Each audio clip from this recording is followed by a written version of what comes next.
नमस्कार दोस्तों, welcome to माँ तुलसी कोचिंग क्लासेज। आशा करते हैं कि आपका दिन बेहद कुंदा और खूबसूरत होगा। इसी के साथ दोस्तों, जीव विज्ञान में जानकारी प्राप्त करते हैं कि 30% जो सिलेबस कम हुआ है वह क्या क्या कब हुआ है और 70% में हमको क्या पढ़ना है। तो दोस्तों चलते हैं, ज़्यादा समय न लेते हुए यहाँ देखते हैं।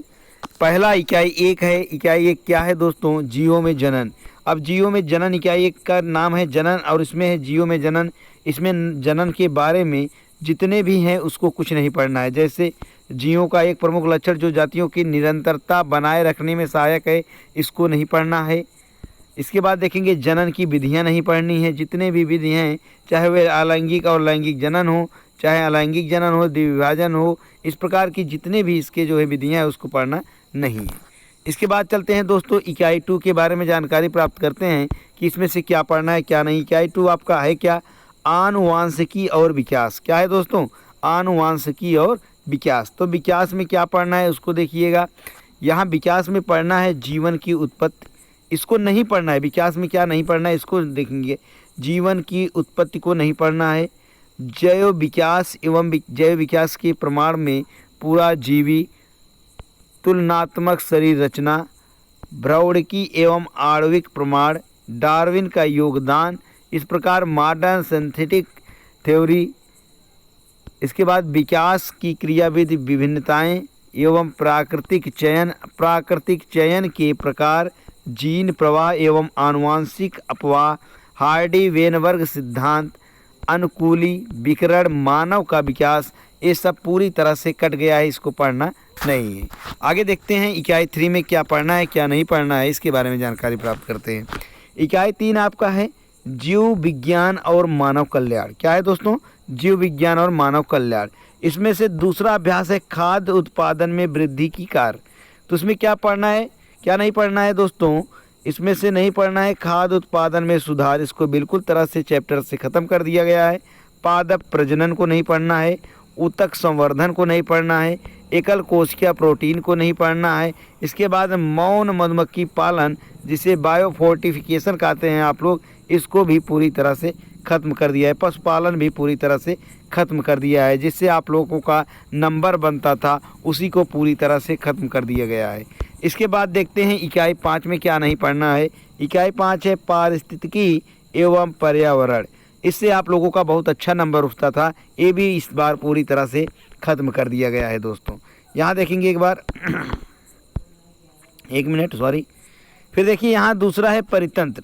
परितंत्र में आपको क्या पढ़ना है क्या नहीं पढ़ना है? संरचना स्वरूप, इसको भी पूरी तरह से ख़त्म कर दिया गया है।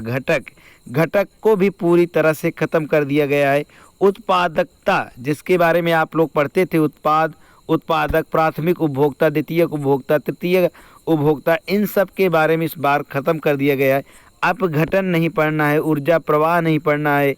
पारिस्थितिक पिरामिड, जीव संख्या, भार एवं ऊर्जा की पिरामिड, पोषक चक्र, इस प्रकार पारिस्थितिकी अनुक्रमण, परितंत्र सेवाएं, कार्बन स्थिरीकरण, परागण, ऑक्सीजन अवमुक्ति, इस बार ये सब पढ़ना नहीं है।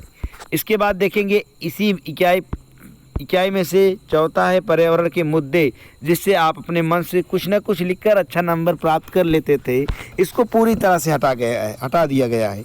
वायु प्रदूषण एवं इसका नियंत्रण, जो आप लोग जानकारी रखते भी हैं, इसको भी चैप्टर से पूरी तरह से खत्म कर दिया गया है दोस्तों। इसके बाद है जल प्रदूषण एवं नियंत्रण, को भी पूरी तरह से खत्म कर दिया गया है। कृषि रसायन एवं उनके प्रभाव को खत्म कर दिया गया है। ठोस अपशिष्ट प्रबंधन को भी खत्म कर दिया गया है। रेडियो एक्टिव अपशिष्ट प्रबंधन को खत्म कर दिया गया है। ग्रीन हाउस प्रभाव एवं विश्वव्यापी उष्णता को खत्म कर दिया गया है। ओजोन अवक्षय को खत्म कर दिया गया है। वनोन्मूलन को खत्म कर दिया गया है। पर्यावरणीय समस्याओं से संबंधित कोई 3 केस स्टडी क्या है उसको देखेंगे। पाठ्यक्रम में हटाए गए प्रयोग जो हैं, प्रयोगों की सूची क्या है? 2 व्यापक रूप से भिन्न स्थलों की वायु में निलंबित कणिक पदार्थों की उपस्थिति का अध्ययन करना, इसको पूरी तरह से खत्म कर दिया गया है।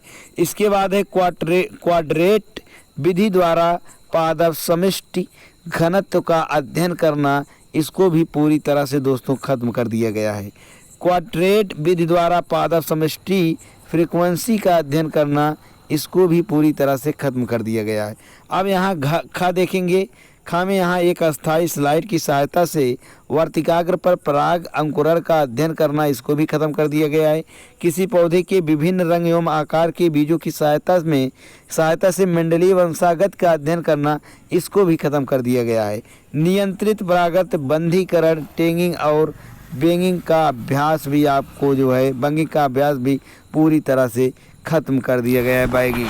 अब यहाँ देखेंगे उपयुक्त में से अनुक्रम में जो 70% आपको पढ़ना है उसके बारे में पहले जानकारी प्राप्त कर लीजिए। यहाँ देखेंगे आपका पेपर जो है 100 अंकों का होता है और जो लिखित होगी वो 70 अंक का होगा और प्रयोगात्मक होगा वो 30 अंक का होगा।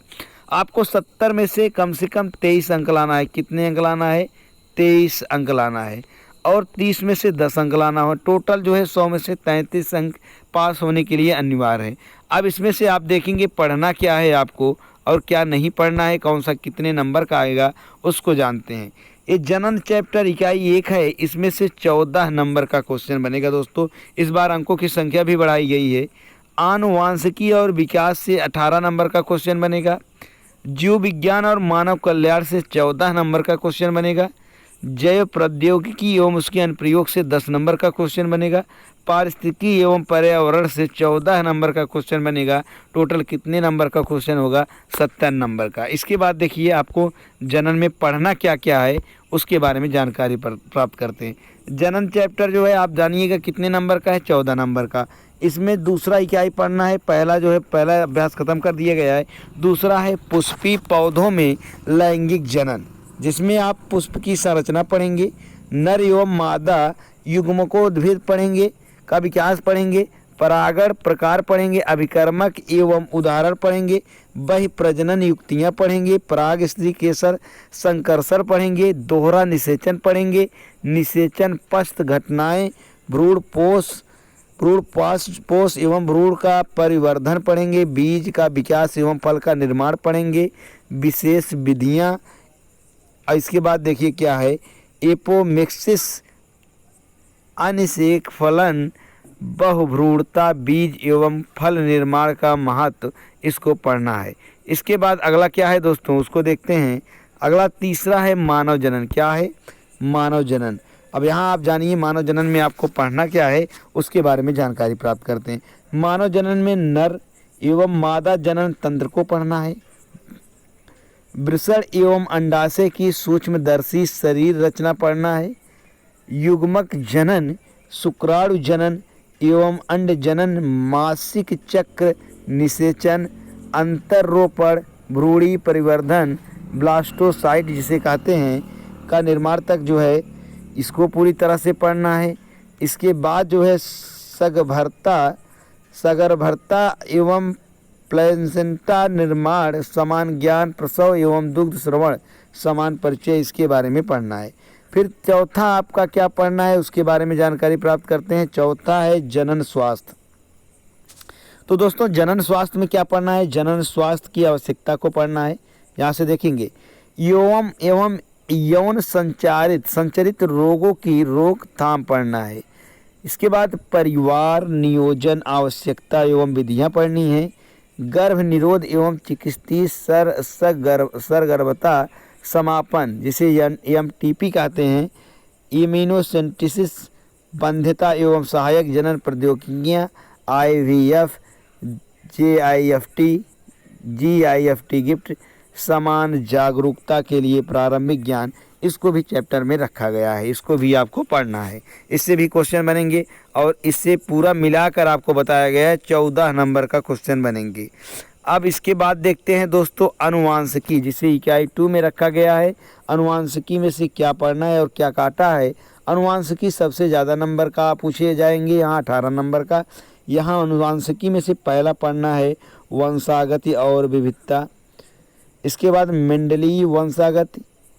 इसके बाद मेंडलीय अनुपात से विचलन में अपूर्ण प्रभाविता, सह प्रभाविता, गुणात्मक, विकल्पी एवं रुधिर वर्गों की वंशागति, प्लीओट्रॉफी, बहुजीनी वंशागति का प्रारंभिक ज्ञान, वंशागत का क्रोमोसोम सिद्धांत, क्रोमोसोम्स और जीन, लिंग निर्धारण, मनुष्य, पक्षी, मधुमक्खी, सहलग्नता और जीन विनिमय, लिंग संलग्न वंशागति, हीमोफीलिया, वरांधनता जिसे आप अंधे की श्रेणी में रखते हैं, मनुष्य में मेंडली विकार, थैलेसेमिया, मनुष्य में गुणसूत्री विकार, डाउन सिंड्रोम, टर्नर एवं क्लीन फेल्टर सिंड्रोम, इसके बारे में आपको पढ़ना है पूरी तरह से दोस्तों। फिर इसके बाद इकाई 2 का दूसरा अभ्यास है वंशागति का आणविक आधार। इसके बारे में देखेंगे क्या पढ़ना है आपको। यहाँ पढ़ना है आनुवांशिक पदार्थ की खोज एवं डीएनए एक आनुवांशिक पदार्थ। इसको पूरी तरह से पढ़ना है, चैप्टर से हटाया नहीं गया है। डीएनए एवं आरएनए की संरचना, इसको भी पढ़ना है। डीएनए पैकेजिंग को पढ़ना है। डीएनए प्रकृतियन, सेंट्रल डोगोमा, अनुलेखन, अनुवांशिक कूट, रूपांतरण, जीन अभिव्यक्ति का नियमन, लैक ओपेरान, जीनोम एवं मानव genome project, DNA finger printing, इसको पूरी तरह से पढ़ना है। इसके बाद देखिए इकाई 3 में है आपका जीव विज्ञान और मानव कल्याण। इसमें पहला है मानव स्वास्थ्य और रोग, जिसमें से आप पढ़ेंगे रोगजनक। मानव में रोग उत्पन्न करने वाले परजीवी जैसे मलेरिया, डेंगू, चिकनगुनिया, फाइलोरोसिस, एक्सोरिसिस, टाइफाइड, जुकाम, निमोनिया, अमीबाइसिस, रिंग वार्म एवं उनकी रोकथाम के बारे में पढ़ेंगे। प्रतिरक्षा विज्ञान की मूलभूत संकल्पनाएं जो जैसे टीके हुए, कैंसर हुए, HIV हुई और एड्स हुए, यौनावस्था, नशीले पदार्थ, ड्रग्स और एल्कोहल का कुप्रयोग, इसके बारे में पढ़ेंगे।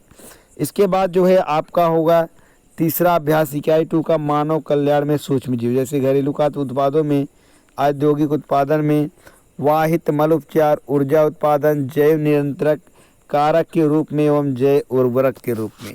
इसके बाद दोस्तों प्राप्त करते हैं जानकारी इकाई 4 में आपको क्या पढ़ना है और क्या नहीं पढ़ना है, इसके बारे में जानकारी प्राप्त करते हैं। इकाई 4 आपका है 10 नंबर का क्वेश्चन पूछा जाएगा। इकाई 3 जो है दोस्तों पूरी तरह से ख़त्म कर दिया गया है। क्या किया गया है? इकाई 3 पूरी तरह से ख़त्म कर दिया गया है। इकाई 4 में आपको पढ़ना है जैव प्रौद्योगिकी, सिद्धांत एवं प्रक्रम। इसके बाद दोस्तों अनुवांशिक इंजीनियरिंग। इसके बाद उसी में दूसरा अभ्यास है जैव प्रौद्योगिकी एवं उसकी उपयोग। तो जैव प्रौद्योगिकी का स्वास्थ्य एवं कृषि में उपयोग पढ़ना है। मानव इंसुलिन और वैक्सीन उत्पादन के बारे में पढ़ना है। जीन चिकित्सा के बारे में पढ़ना है। अनुवांशिकी रूपांतरित जीव के बारे में पढ़ना है। बीटी फसलें, ट्रांसजेनिक जीव, जैव सुरक्षा समस्याएं, बायोपायरेसी एवं पेटेंट के बारे में पढ़ना है।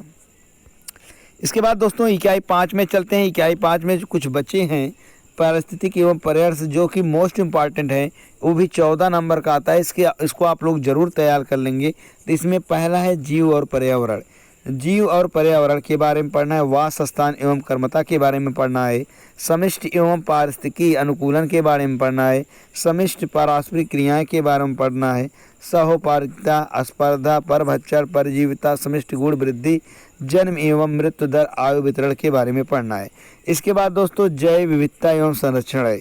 तो जैव विविधता संरक्षण में आपको पढ़ना होगा जैव विविधता की संकल्पना, जैव विविधता के प्रतिरूप, जैव विविधता का महत्व, क्षति एवं जैव विविधता का संरक्षण, हॉटस्पॉट, संकटग्रस्त जीव, विलुप्त, red data book, biosphere reserve, राष्ट्रीय उद्यान, सेंचुरीज।